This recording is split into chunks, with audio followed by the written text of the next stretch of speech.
രണ്ട് മഹാസമുദ്രങ്ങളെ തമ്മിൽ തുന്നിച്ചേർത്ത ലോകത്തിലെ ഏറ്റവും വലിയ ഷോർട്ട് കട്ട്.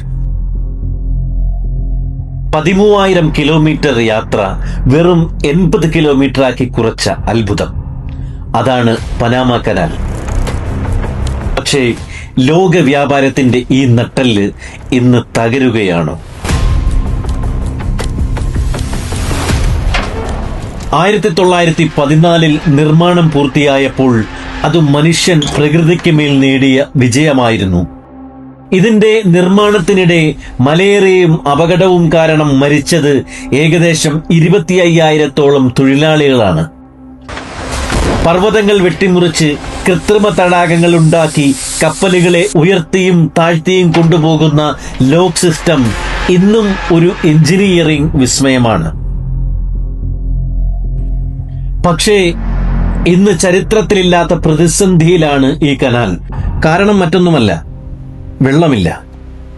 കപ്പലുകളെ പൊന്തിക്കാൻ ആവശ്യമായ ശുദ്ധജലം ഗാറ്റൂൺ തടാകത്തിൽ നിന്നാണ് എടുക്കുന്നത്.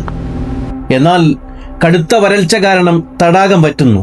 ഒരു ദിവസം 40 കപ്പലുകൾ കടന്നുപോയെടുത്ത് ഇന്ന് എണ്ണം പകുതിയായി കുറഞ്ഞു.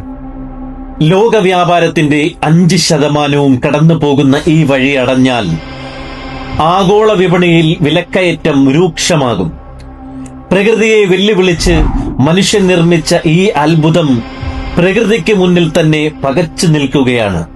ഇനി എന്ത് സംഭവിക്കും?